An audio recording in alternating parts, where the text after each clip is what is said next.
हमारा अगला पाठ है जनसंख्या। तो चलिए अभी हम लोग इस पाठ का अभ्यास करेंगे।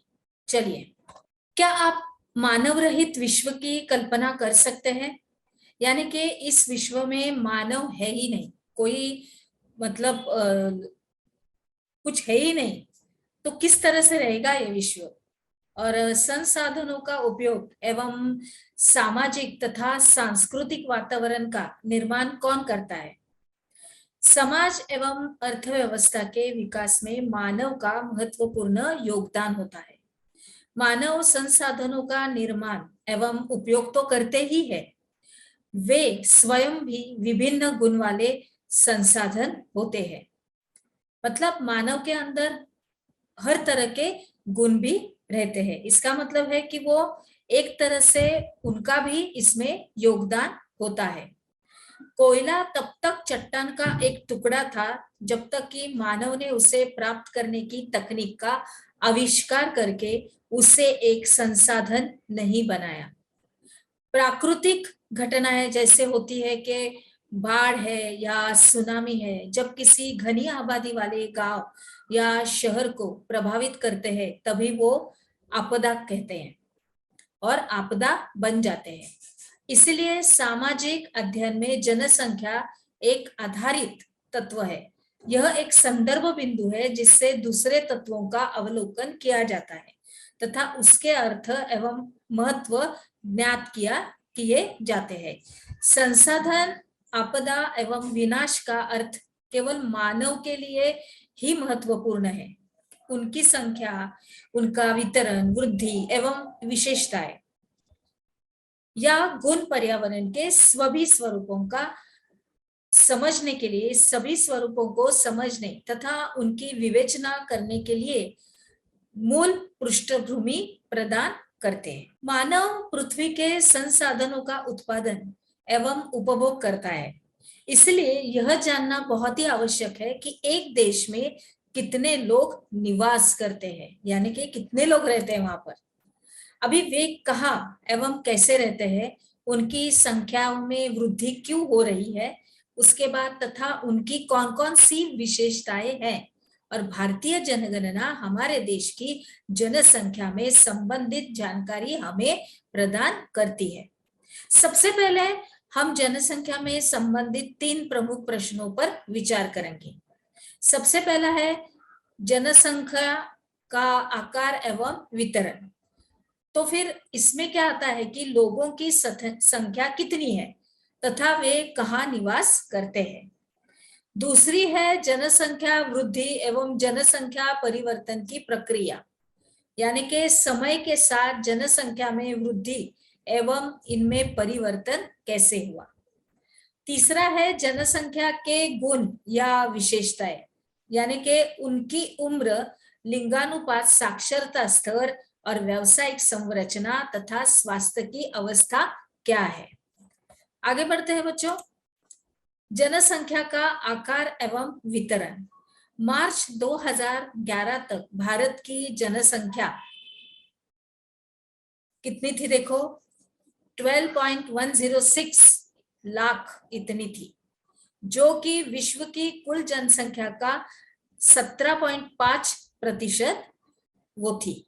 और यह केवल 12.1 करोड़ लोग भारत के 32.8 लाख वर्ग किमी, विश्व के स्थलीय भूभाग का 2.4% के विशाल क्षेत्र में असमान रूप से वितरित हुई है।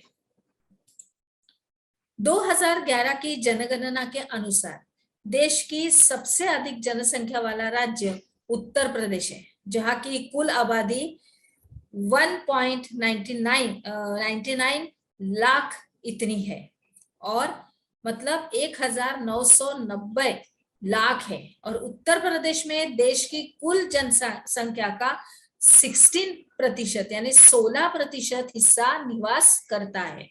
दूसरी ओर हिमालय क्षेत्र के जो भी राज्य है, सिक्किम की आबादी है केवल 6 लाख ही है, तथा लक्षद्वीप में केवल 429,000 लोग निवास करते हैं।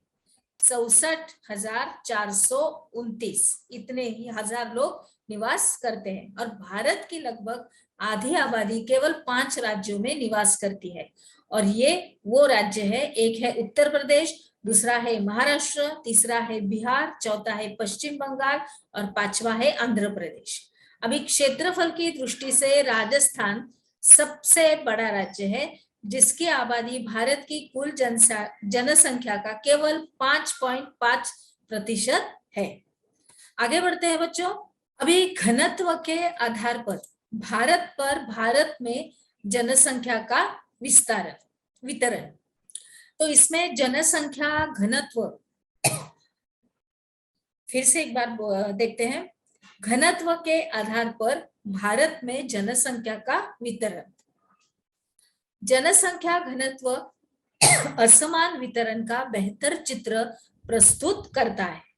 प्रति इकाई क्षेत्रफल में रहने वाले लोगों की संख्या को जनसंख्या घनत्व कहते हैं। अभी भारत विश्व के घनी आबादी वाले देशों में से एक है। 211 में भारत का जनसंख्या घनत्व 382 व्यक्ति प्रति वर्ग किमी था, जहां पर बिहार का जनसंख्या घनत्व 1.102 व्यक्ति प्रति किमी है, और वही अरुणाचल प्रदेश में 17 व्यक्ति प्रति किमी है। चित्र 6.3 राज्य स्तरीय जनसंख्या घनत्व के असमान वितरण को दर्शाता है। 250 व्यक्ति प्रति वर्ग किमी से भी कम जनसंख्या घनत्व वाले राज्यों के जो नाम है वो हमें बताने हैं। मतलब हमारे पाठ्य पुस्तक में हमारे लिए ये एक प्रश्न दिया गया है, हमारे विश्लेषण के अंदर ही ये मौजूद है। पर्वतीय क्षेत्र तथा प्रतिकूल जलवायुवी अवस्थाएं इन क्षेत्रों की विरल जनसंख्या के लिए उत्तरदायी है। किस राज्य का जनसंख्या घनत्व 250 व्यक्ति प्रति वर्ग किमी से भी कम है और क्यों? तो देखते हैं आगे विश्लेषण में। असम एवं अधिकतम प्राय द्वीपीय राज्यों का जनसंख्या घनत्व मध्यम है। पहाड़ी, कटे छटे एवं पथरीले भूभाग, उसके बाद मध्यम से कम वर्षा, छिछली एवं कम उपजाऊ मिट्टी इन राज्यों के जनसंख्या घनत्व को प्रभावित करती है। और उत्तर मैदानी भाग एवं दक्षिण में केरल का जनसंख्या घनत्व बहुत अधिक है, क्योंकि यहाँ समतल मैदान एवं उपजाऊ मिट्टी पाई जाती है तथा पर्याप्त मात्रा में वर्षा भी होती है। और उत्तरी मैदान के अधिक जनसंख्या घनत्व वाले 3 राज्यों के हमें नाम बताने हैं, मतलब हमें ये प्रश्न ही दिया गया है। आगे देखते हैं बच्चों, जनसंख्या वृद्धि एवं जनसंख्या परिवर्तन की प्रक्रिया। इसके अंदर हम लोग देखेंगे अभी कि जनसंख्या एक परिवर्तनशील प्रक्रिया है। आबादी की संख्या, वितरण एवं संगठन में लगातार परिवर्तन होता है, और यह परिवर्तन 3 प्रक्रियाओं यानी कि जन्म, मृत्यु एवं प्रवास के आपसी संयोजन के प्रभाव के कारण होता है। अभी जनसंख्या वृद्धि में, जनसंख्या वृद्धि का अर्थ होता है कि किसी भी विशेष समय अंतराल में, जैसे 10 वर्षों के भीतर किसी देश राज्य के निवासियों की संख्या में परिवर्तन। अभी इस प्रकार के परिवर्तन के 2 प्रकार से व्यक्त किया जा सकता है। पहला है सापेक्ष वृद्धि तथा दूसरा है प्रतिवर्ष होने वाले प्रतिशत परिवर्तन के द्वारा। अभी प्रत्येक वर्ष या एक दशक में बढ़ी जनसंख्या कुल संख्या में वृद्धि का परिमाण है। पहले की जनसंख्या जैसे 2001 की जनसंख्या को बाद की जनसंख्या जैसे 2011 की जनसंख्या से घटाकर इसे प्राप्त किया जाता है, और इसे निरपेक्ष वृद्धि कहा जाता है। आगे बढ़ते हैं, हमने क्या सीखा इसके अंतर्गत निरपेक्ष वृद्धि किसे कहते हैं?